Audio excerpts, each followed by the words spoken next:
லட்சக்கணக்கான குடும்பங்கள், கோடிக்கணக்கான கனவுகள். தமிழ்நாடு அரசு ஒவ்வொரு குடும்பத்திடமும் கேட்கின்றது, உங்க கனவை சொல்லுங்க. கடந்த ஆண்டு டிசம்பர் மாதம் 24ஆம் தேதி சென்னை பிடாரியம்மன் கோவில் தெருவில் தண்ணீர் கேன் போடுவது போல கள்ளச்சாராயம் விற்பனை செய்யப்படுவதாக மயிலாப்பூர் போலீசாருக்கு தகவல் கிடைத்தது. தகவலின் பேரில் போலீசார் தண்ணீர் கேன் வைக்கக்கூடிய இடத்தில் சோதனை மேற்கொண்டபோது தண்ணீர் கேனுடன் 20 லிட்டர் கள்ளச்சாராயம் மறைத்து வைத்திருந்ததாக கூறப்பட்டது.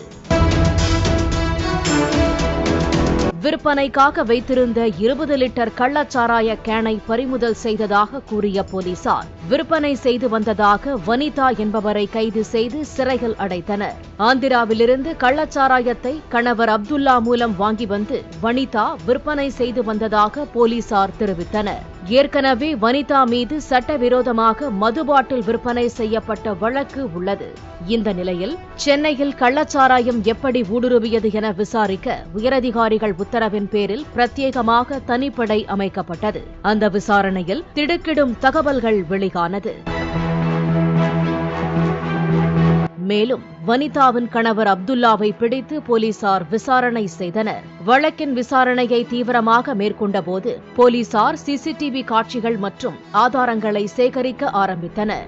அப்போது வனிதாவும் அவரது கணவரும் கள்ளச்சாராயத்தை ஆந்திராவிலிருந்து கடத்தி வந்ததாக கூறப்பட்டு கைது செய்யப்பட்ட நிலையில் அவர்கள் கடத்தவில்லை என்பது விசாரணையில் தெரியவந்தது. இருப்பினும் சென்னை மயிலாப்பூரில் பிடிபட்ட கள்ளச்சாராயம் எங்கிருந்து வந்தது என விசாரணை மேற்கொண்டதில் பார்த்தி என்பவர் கடத்தி வந்தது கண்டுபிடிக்கப்பட்டது. இதனைத் தொடர்ந்து பார்த்தியை போலீசார் கைது செய்து விசாரணை நடத்தினர். விசாரணையில் வனிதா மற்றும் அவரது கணவரை கள்ளச்சாராய வழக்கில் சிக்க வைப்பதற்காக 3 காவலர்கள் தன்னை ஆந்திராவிலிருந்து கள்ளச்சாராயத்தை கடத்தி வந்து அவர்கள் விற்பனை செய்து வரும் வாட்டர் கேன்களோடு வைக்கச் சொன்னதாக வாக்குமூலம் அளித்தார். ஏற்கனவே வனிதா சட்டவிரோத மது விற்பனை விவகாரத்தில் வழக்கு நிலுவையில் உள்ளதால் சந்தேகம் வராமல் போலீசார் நடவடிக்கை எடுப்பார்கள் என்ற அடிப்படையில் செய்ததாக தெரியவந்தது. இதற்கு காரணம் தன்னை அணுகிய 3 காவலர்களுக்கு வனிதா மற்றும் அவரது கணவர் மாமூல் தராததால் சிக்க வைப்பதற்காக இதுபோன்ற செயலில் ஈடுபட்டது அம்பலமாகியுள்ளது. பார்த்தி என்பவர் மூலம் ஆந்திராவிலிருந்து கள்ளச்சாராயம் கடத்தி வந்து விற்பனைக்கு வைத்திருந்த வாட்டர் கேன்களுடன் கள்ளச்சாராயம் இருக்கும் கேனையும் வைத்து 3 காவலர்கள் போலீசாரிடம் சிக்க வைத்ததாக விசாரணையில் தெரியவந்துள்ளது. பொய் வழக்கு போட வைத்த 3 காவலர்கள் மீது துறை ரீதியான நடவடிக்கை மேற்கொள்வதற்காக காவல்துறை உயரதிகாரிகள் துறை ரீதியிலான விசாரணை மேற்கொண்டு வருகின்றனர். தன் மீது பொய் வழக்கு பதிவு செய்து இந்த வழக்கில் தனிப்படை போலீசார் சிக்க வைத்துவிட்டதாக வனிதா குற்றம் சாட்டியுள்ளார். மேலும் இது தொடர்பாக அவர் செய்தியாளர்களிடம் அடுக்கடுக்கான குற்றச்சாட்டுகளை முன்வைத்தார். தண்ணீர் கேன் போடும் தொழில் செய்து வந்ததாகவும் மது பாட்டில் விற்றது தொடர்பாக வழக்குகள் இன்னும் நிலுவையில் இருக்கிறது, ஆனால் தற்போது திருந்தி வாழ்வதாகவும் கள்ளச்சாராய விற்பனையில் ஈடுபடவில்லை என்றும் வனிதா தெரிவித்துள்ளார். மேலும் தனிப்படை போலீசார் காலி தண்ணீர் கேனிற்குள் கள்ளச்சாராய கேனை வைத்து பொய் வழக்கு போட வைத்து விட்டதாகவும் பொய் வழக்கு என்று தெரிந்த பிறகு சிலர் தங்களிடம் சமாதானம் பேசுவதாகவும் வனிதா குற்றம் சாட்டியுள்ளார். இதற்கு முன்பு மாமூல் கேட்டு தனிப்படை போலீசார் வாங்கிச் சென்றதாகவும் தற்போது கஞ்சாவோடு யாரையாவது என்னை பிடித்துக் கொடுக்க சொல்லி தனிப்படை போலீசார் மிரட்டுவதாகவும் வனிதா செய்தியாளர்களிடம் தெரிவித்துள்ளார். தண்ணி கேன் எங்க வச்சிருக்கிறேன் ரோட்ல தான் ஐயா வச்சிருக்கிற தண்ணி கேன் அப்படின்னு காலி கேன் எங்க வச்சிருக்காங்க தர்கா உள்ள வச்சிருக்காங்க. காலி கேனை பார்க்கல, இவங்களே பதுக்கி வச்சிருக்கிற ஒரு தண்ணி முழுசா தண்ணியோட இருக்க ஒரு கேனை என்கிட்ட காமிச்சதுக்கு இதுக்கு எனக்கு சம்மந்தம் கிடையாது, தண்ணி கேன் நாங்கள் உள்ளே வைக்க மாட்டோம் அப்படின்னதுக்கு உன் கேன் தான், நீ தான் கள்ளச்சாராயத்தை விற்கிற, எங்கே காசுரா அப்படின்னு சொல்லிட்டு அங்கேயே என்னை ஒரு மாதிரி பேசினாங்க. நான் என்ன பண்ணேன், எனக்கு இதுக்கு சம்மந்தம் கிடையாது சொல்லிட்டு தர்கா விட்டு நான் ஓடி வரதுக்கு முன்னாடி என்னை நிற்க வச்சு வீடியோ எடுக்க சொல்கிறாங்க. நீ அந்த தண்ணி கேனை தூக்கி இடுப்பில் வெயி, நான் உன்னை ஃபோட்டோ எடுக்கணும் அப்படின்ட்டு ரொம்ப கஷ்டப்படுத்துனாங்க. நான் அப்போ கூட என்னால் முடியாது, நான் ஏன் வைக்கணும், நான் ஏன் இடுப்பில் தூக்கணும், எனக்கு இதுக்கு சம்மந்தம் கிடையாது, நான்லாம் வீடியோலாம் கொடுக்க முடியாது. இந்த மாதிரி தான் முன்னாடி என்ன பாட்டில் வச்சு ஃபோட்டோ எடுத்தாங்க. நீ எனக்கு ஃபோட்டோ கொடுத்தாதான் அப்படின்ட்டு என்னை இது மாதிரி தான் நான் 50 பாட்டில் 30 பாட்டில் வச்சு வண்டியோட ரோட்டில் வச்சு பாட்டிலில் எனக்கு ஃபோட்டோலாம் பிடிச்சி பொய் கேஸ்லாம் போட்டிருக்காங்க.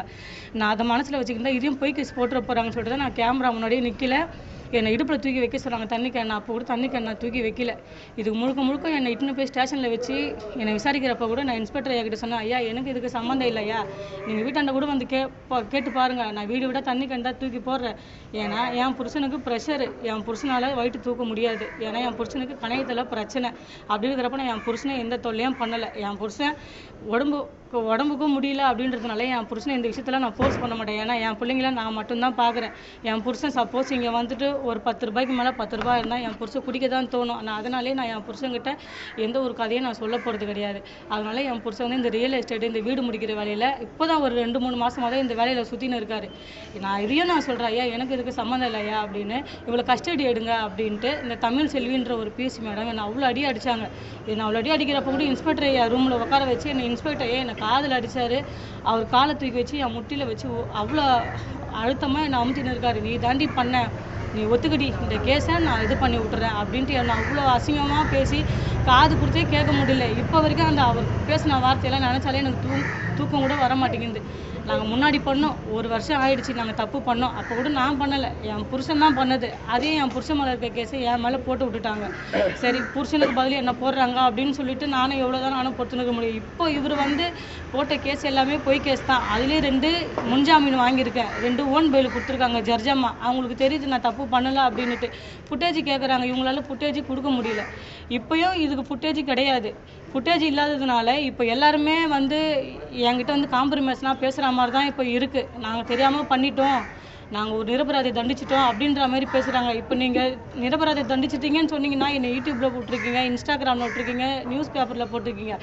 என் பொண்ணு ஸ்கூலுக்கு போகுது, என் பொண்ணு எல்லாருமே கேட்குறாங்க, அண்ணா உங்கள் அம்மா ஜெயிலுக்கு போயிட்டு வந்தாங்களா அப்படின்ட்டு. என் பொண்ணு அவ்வளோ மன உளைச்சலில் பேசுது. எனக்கே கஷ்டமாக இருக்குது என் பொண்ணு பேசுறது. மாமா நம்ம எதனா பண்ணிக்கலாம் அப்படின்லாம் என் பொண்ணு வாயில் வருது. நாங்கள் இப்போ எங்களுக்கு என்ன முடிவுன்னு நீங்கள் தான் சொல்லணும். இதுக்கு எங்களுக்கு சம்மந்தம் கிடையாது. நான் தண்ணி கேன் போட்டு பொழைச்சிக்கிட்டு இருந்தேன், அந்த பங்காடியை வச்சு தான் நான் பொழைச்சிக்கிட்டு இருந்தேன். வனிதாவின் உறவினர் சாய்ராவும் தனிப்படை போலீசார் குறித்தும் குற்றம் சாட்டியுள்ளார். என் மீது பொய் வழக்கு போட்டுள்ளனர், கள்ளச்சாராய வழக்கில் என்னையும் சேர்க்க முயன்றார்கள். தனிப்படை போலீசின் டார்ச்சரால் குடும்பத்தோடு வாழ்க்கையை முடித்துக் கொள்வதை தவிர வேறு வழியில்லை என்றும் அவர் தெரிவித்துள்ளார். என்னையே வந்து இந்த கேஸ்ல சேர்த்துக்க பார்த்தாங்க. ஆனா நான் எப்படியோ தப்பிச்சு இதுல வெளியே வந்துட்டேன். நான் இதுல இல்லவே இல்லைன்னு சொல்லி வெளியே வந்துட்டேன். இது தர்கா, நாங்க 45 வருஷமா சந்தை கூட நடத்துறோம். இந்த தர்கால, இந்த தர்காக்கு யாரோ வந்தாங்க போட்டி போட்டு. ஆனா நாங்க உள்ள, ஏன்னா எங்க அப்பா நடத்தி, எங்க தாத்தா நடத்தி, இப்ப நான் நடத்துறேன். நானும் என் தம்பி, எங்க அக்கா எல்லாம் சேர்ந்த கும்பலா இந்த ஊரே நடத்துறது சந்தை, ஊர் மக்களே நடத்துது சந்தை கொடுத்த இது. ஆனா என்ன பண்றாங்கன்னா, இந்த தர்கா உள்ள ஏற்கனவே வந்து சரக்கு வச்சேன்னு சொல்லிட்டு போலீஸ் வந்து சரக்கு உள்ள வச்சு எத்தாங்க. அதுவும் பொய் கேஸ். என் தம்பி பையன் மேல ஒரு 15 வயசு பையன் மேல கேஸ போட்டாங்க. அவன் ஜட்ஜி வரைக்கும் போய் அவங்க அம்மா வந்து அவ்வளவு கஷ்டப்பட்டு வெளியே எடுத்தான் அந்த பையனை, 15 வயசு பையனை. அவனை ஜெயிலுக்கு அனுப்ப பார்த்தாங்க. அவன் ஏதோ தப்பிச்சு ஏதோ கவுல் செஞ்சு பொண்ணுமே வெளியே வந்துட்டான் அந்த பையன். இப்ப ஏதோ ஒரு பெட்ரோல் பங்க்ல வேலை செய்யறான்.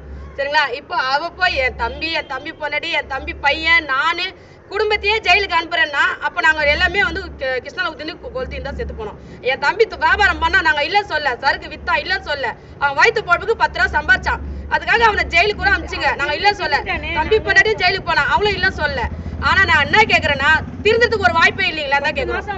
வாய்ப்பு கொடுங்க தான் கேக்குறோம். மேலும் சிசிடிவி காட்சிகளை கைப்பற்றி ஆய்வு செய்த போது பார்த்தி என்பவர் கள்ளச்சாராயத்தை கொண்டு வந்து வளாகத்தில் வைத்திருந்த தண்ணீர் கேனுடன் கேனாக கள்ளச்சாராய கேனை வைத்துவிட்டு சென்றதும் இந்த வழக்கில் வனிதா மற்றும் அவரது கணவர் அப்துல்லா என்பவருக்கும் எந்த தொடர்பும் இல்லை என்பதும் கண்டுபிடிக்கப்பட்டதாக கூறப்படுகிறது. அது மட்டுமின்றி காவலர்கள் மூவரும் சேர்ந்து சாராய வியாபாரி பார்த்திக்கு ஒரு புது சிம் கார்டு வாங்கி கொடுத்து அதில் அவரை தொடர்பு கொண்டு வந்ததும், பின்னர் வேலை முடிந்த பிறகு அந்த சிம் கார்டை வாங்கிக் கொண்டதும் விசாரணையில் தெரிய வந்துள்ளது.